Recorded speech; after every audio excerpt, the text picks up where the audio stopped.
Buenos días, Sabrina Frederick. ¿Qué tal? Buen día. ¿Cómo va? Bueno, primero preguntarte qué es lo que viste el otro día, ¿no? Y respecto de que estas cosas, viste, el tipo, no sé, el que jugó al fútbol y después cuando un partido, no, yo hubiera jugado así, yo hubiera jugado así, hubiera hecho tal cosa. ¿Qué es lo que viste que dijiste, esto está mal, esto está bien, si hubo algo que hubiera estado bien? Mirá, bueno, me parece importante lo que señalaste, ¿no? Nosotros decidimos no reprimirla, a Patricia Ujú. Bullrich, ni a todos aquellos que se manifestaron en su momento contra las medidas de restricción a la circulación en la pandemia, ¿no? Que rompieron primero esas medidas, Eh, ¿no? sí, que digamos dejaron bolsas con los nombres de referentes de organizaciones de derechos humanos, en fin, hicieron cosas que por ahí podían ser bastante ofensivas, pero han tirado alguna cosa también en la Casa Rosada, pero bueno, nosotros tanto en esa situación como en otras, que por ahí eran todavía más complicadas, como cortes en el Puente Porredón, o cortes en las vías del Ferrocarril Roca, o cortes que se produjeron en rutas nacionales, siempre el criterio fue el diálogo, la negociación y no reprimir, y eso fue lo que pasó. De hecho, nosotros no usamos el gas pimienta famoso en los 2 años en los que yo fui ministra, lo cual, por supuesto, generó muchas tensiones políticas, ¿no? Porque no solo en la oposición, también en nuestro espacio había quienes demandaban represión en muchas de esas ocasiones. Entonces, ¿Quiénes? pero ¿O qué sectores? la decisión del presidente y nuestras explicaciones muchas veces al presidente eran la inconveniencia y procesos de negociación que finalmente llevaban a una solución pacífica de los conflictos. No es lo que está proponiendo este gobierno, no es lo que viene haciendo este gobierno, y Bullrich es un referente central, ¿no? de este gobierno. De manera que todo lo que ocurrió en la plaza de los 2 congresos está marcado por una conducción política de las fuerzas de seguridad que toma el principio de la represión como primera respuesta, no como última. Y eso, bueno, eso termina generando muchas escenas de violencia. La mayor parte de las que vimos se iniciaron con las fuerzas de seguridad, y yo acá O me sea, ocupo no de es ser una responsable. represión, sino el inicio de las hostilidades.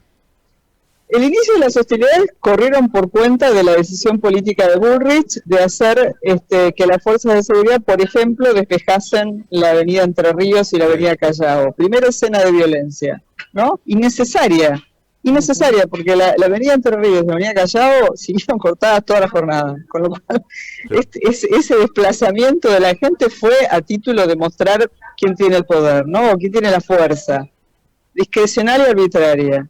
Después, los hechos de violencia, cuando los diputados fueron a dialogar con las fuerzas, a intentar que tomaran un camino distinto, pero está claro que la gente que está, el personal de las fuerzas de seguridad, ya sean policías federales, o gendarmes, prefectos, cumplen órdenes. Entonces, en la confrontación directa, como se vio de una chica que le hablaba de igual a igual, obviamente se quiebran, pero siguen siendo parte de una estructura que está sujeta a órdenes. Entonces, por más que los diputados bajen, claramente la respuesta fue gas pimienta, ¿no? Pero lo que quiero decir es que todas esas escenas fueron escenas de violencia producidas por el Estado a través de las fuerzas de seguridad, de Bullrich a través de las fuerzas que conduce. Ujú. Después se produjeron otros, y te digo sinceramente, yo no estuve en el lugar en el que se produjeron gran parte de las reyertas, estaba en la zona de la avenida Rivadavia, no en la de Hipólito Yrigoyen, y no sé ahí cómo empezó, pero me imagino que habrá sido igual. No, porque de hecho lo que marcábamos antes, que donde hubo lugares que uno hubiera justificado el accionar, digo, a ver, si van y prenden fuego un auto, está bien que esas personas sean detenidas, Exacto, ahí no exacto. había nadie. Exacto, exacto. Y esto ya se vio otras veces, ¿eh? O sea, en los lugares donde ocurren desmanes y rotura de parte del espacio público, que claramente es un delito y debe ser castigado, hay policía. Yo me acuerdo en las manifestaciones que se hicieron cuando cayó la primera versión de la ley Bases, se produjo un incendio de contenedores sobre la Avenida de Mayo. Yo estaba mirando en ese momento la televisión, en contacto con la periodista, y le decía, mirá, no hay nadie ahí, no puede ser que no haya policía sobre la Avenida de Mayo a 2 cuadras donde está el resto de la gente. Bueno, el otro día se vio una imagen de que era una columna de la izquierda, ahora no recuerdo cuál, pero veías las banderas rojas y las siglas ahí, que empiezan a gritar, ahí, no se llega a ver, pero como que hay gente rompiendo vidrieras en Plaza de Mayo, y es la propia organización, la propia columna la que aísla, les empiezan a gritar infiltrados, infiltrados. ¿Y cuál te parece que es la finalidad de esto? Porque digo, esto evidentemente no es, si es algo hecho al azar, bueno, entonces que entreguen la llave, pero si es algo deliberado, decir, bueno, vamos a permitir que prendan fuego un auto, o vamos a mandar que prendan fuego un auto, vamos a detener gente al voleo, vamos, ¿con qué fin te parece que podría llegar a pensarse algo así? Mira, yo creo que hay varios. En principio, lo primero es que a este gobierno le molesta mucho la manifestación pública en la calle. Le molesta mucho. Como le molestó también al gobierno de Macri, ¿no? Por eso se quedaron con la sangre en el ojo después, nombrando ese episodio de diciembre del 2017. El de las 14 ¿se acuerdan, toneladas. ¿no? El de las 14 toneladas, ¿no? Nunca Todo el cómo las de las 14 toneladas, porque evidentemente se quedaron... con necesidad de la revancha, ¿no? De la venganza, porque además esa ley fue para atrás, ¿no? Claro. Entonces, bueno, en la calle para ellos es un problema. Es un problema por muchas cosas, porque muestra, digamos, expresiones que no se leen en las encuestas, son demostraciones que llegan a medios internacionales, y eso tampoco les gusta. Y bueno, me parece que Bullrich llegó con el mandato de desalentar como sea. Y digamos, la acción de las fuerzas de seguridad con ese grado de discrecionalidad, dejando que los desmanes ocurran, con infiltrados, ¿no? Que sabemos que son muchas veces parte del problema. Toda parte de eso, ¿no? Es un mecanismo de demostración de poder y de desaliento. Y hoy, lo que pasó además adicionalmente son las detenciones, ¿no? De 31 personas, por suerte 17 que ya fueron liberadas, aunque las dejaron como 48 horas detenidas en lugares que la verdad que no merecía esa gente estar donde estuvo. Y hoy todavía quedan 16 detenidos con imputaciones del fiscal Stornelli que son de mucha gravedad, ¿no? Para quienes son pasibles de ser imputados. Sabina, cuando uno observa lo que es el balance de la gestión de Patricia Bullrich durante el macrismo, se encuentra con que cuando vas a observar las cifras, ningún delito bajó, no hubo una gran ventaja en nada. Hay un par de papelones tremendos, como lo que hicieron con la selección de Pakistán, que los deportaron por completo, venían a jugar al fútbol y los deportaron. Los artistas chilenos, problemas diplomáticos, digamos, una serie de situaciones que decís un papelón, porque decís, no bajó ningún delito difícil, no bajó ningún delito complejo, y además hubo un montón de papelones, detenciones arbitrarias, cosas al voleo. Sin embargo, el paradigma manodurista, por decirlo de alguna manera, sigue siendo muy taquillero. Vos recién mencionabas, incluso sectores del Frente de Todos también reclamaban una cosa así. ¿Cómo es posible tratar de desarticular un poco esta idea que alimenta y que termina legitimando a personajes como Patricia Bullrich? Bueno, yo creo que la eficacia de la sobreactuación permanente de Bullrich está muy ligada a que tienen control de la prensa, mayor capacidad de difusión, ¿no? Uh-huh. Hola Sabina, ¿nos escuchás? Hola, sí. Hola, ahí está. ¿Me escuchan? Sí, ahí te escuchamos. Ah, ok. No, digo que la eficacia simbólica de la narrativa, ¿no? Que tiene el modelo Bullrich está asociado a la capacidad que ellos tienen de controlar el discurso que más reverbera, ¿no? En los medios de comunicación con más alcance, ¿no? La Nación, no sé, Clarín, etc. Uh-huh. Infobae es bastante... eso me parece muy importante. Entonces no hay ningún dato objetivo que sostenga la eficacia de la política de Bullrich. Es una eficacia que está asociada a una narrativa.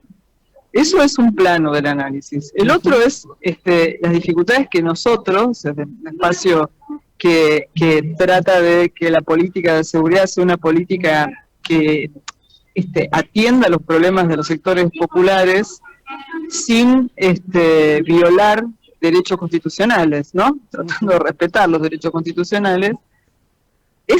Yo creo, un primer punto, el conflicto interno que hay dentro de nuestro espacio. No todos piensan de la misma manera. No todos creen, y un ejemplo es Bernie, ¿no?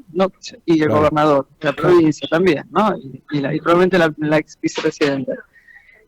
Hay una creencia política de que una alternativa a este modelo no es redituable en lo político.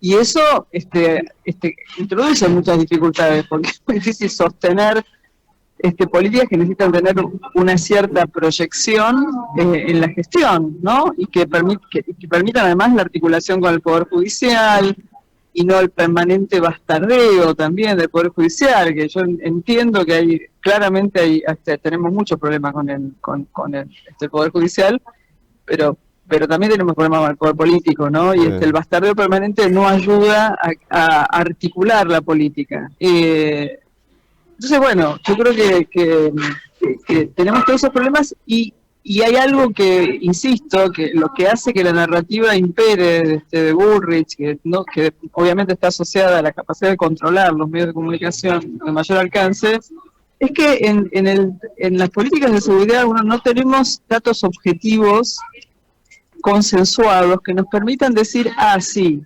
esta gestión mejoró tales indicadores, esta gestión los empeoró. Esta gestión mejoró esto, pero empeoró esto. No tenemos, el único dato objetivo que tenemos, y cada tanto tenemos algún colega que lo cuestiona, son los datos de homicidios. Que en la Argentina, a pesar de que la agenda de la inseguridad crece, y crece porque hay mucho delito predatorio que aterroriza a la gente, ¿no? Como robo de celulares o de vehículos, etcétera. En Argentina baja la tasa de homicidios, viene bajando desde hace 10 años, claro, contra lo que pasa en el resto del continente americano, ¿no? Entonces, y la tasa además es baja, además de que baja, que la tendencia a la baja es baja, ¿no? Tenemos 4 homicidios cada 100.000 habitantes, pero no alcanza ese dato, ¿no? Ese dato no alcanza para medir el terror o el miedo que tiene la gente que no vive en un barrio cerrado, por ejemplo. Sabina, y en una de las cosas que veíamos ayer, estamos hablando, recordemos, con Sabina Fredericks, ex ministra de Seguridad. No, una de las cosas, creo que novedades de toda esa situación que hubo con los detenidos, que es que aparece además Stornelli, que es alguien que uno se pregunta cómo todavía sigue siendo fiscal. Pero que aparece la figura del terrorismo, ¿no? Que les imputan el terrorismo, que se hace eco, que hubo una situación además para los amantes de la República que pidió Patricia Bullrich, quiero que la justicia agarre a esta gente que quiso hacer un golpe de Estado, y que les ponen la figura hasta del terrorismo. Se pasa ahí, ¿no? Como de castaño oscuro, ¿no?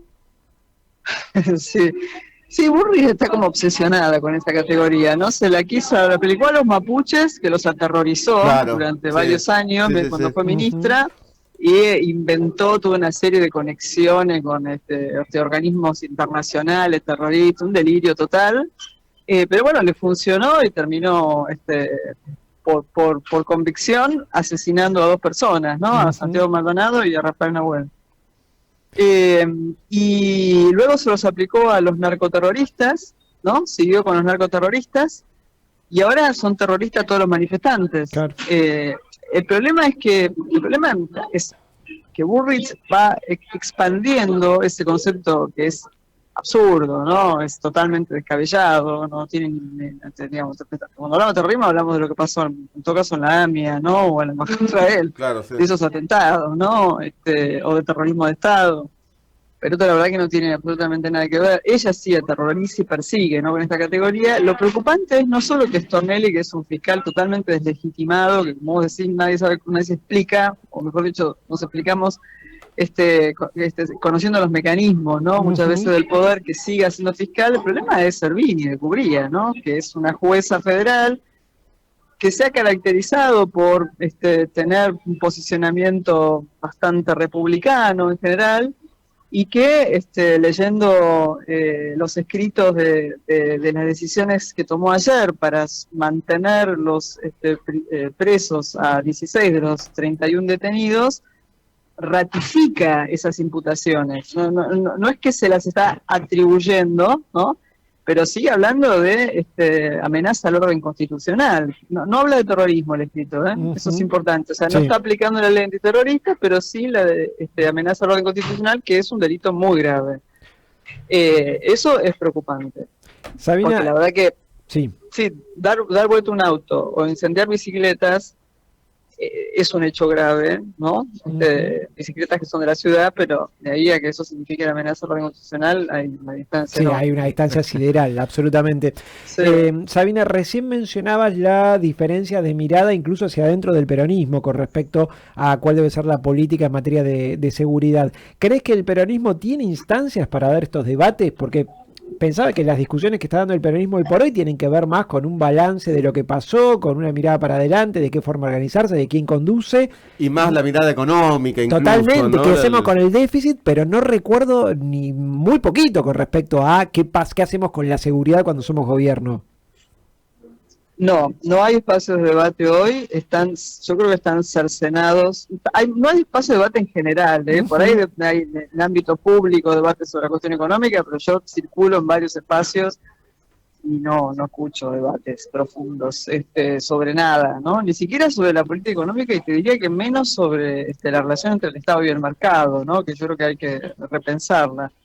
Y la seguridad es un componente de eso, porque la seguridad absorbe todo aquello que otras áreas del Estado no pueden resolver. Claro. Problemas de trabajo, problemas de tierras, problemas de los mercados ilegalizados, en fin, y otras, ¿no? Y otros problemas. No hay espacios de debate. Cuando nosotros llegamos al gobierno en el 2019, veníamos de un periodo de 1 año y pico de debate con los diferentes sectores de la coalición que después se convirtió en gobernante, con el Frente de Todos, en los equipos del Frente de Todos. Ahí confluimos personas que veníamos de trayectorias distintas, que algunos nos conocíamos, otros no, y llegamos al Ministerio de Seguridad en el 2019 con una propuesta que era de eficacia en las políticas, pero de ir en una dirección muy diferente a la que había ido Bullrich. Pero bueno, sabemos que pasaron cosas, ¿no? Había otra postura, y esa otra postura no es que hubo un lugar en donde se discutiese, bueno, tu posición, ¿no? Me refiero, por ejemplo, a la posición de Bernie. ¿En qué medida mejora realmente o sustantivamente la seguridad de los habitantes del conurbano? Yo vivo en el conurbano bonaerense, ¿no? Así que hace 50 y pico de años vivo, así que lo conozco bastante. Y trabajé en las zonas inclusive más empobrecidas del conurbano. Y la verdad es que la gestión ahí, y los conflictos que se generaron por posiciones diferentes no fue en mejora de la seguridad de la gente, ¿no? Entonces no hay espacios de debate. Ese es un problema grave que yo creo que tiene el peronismo hoy, en general. Se obturan en general, ¿no? Los espacios, se obturan. Muy bien, Sabina, te queremos agradecer entonces este tiempo para Radio Estación Sur. Realmente nos pareció importante poder tener tu mirada al respecto, así que te agradecemos muchísimo la generosidad.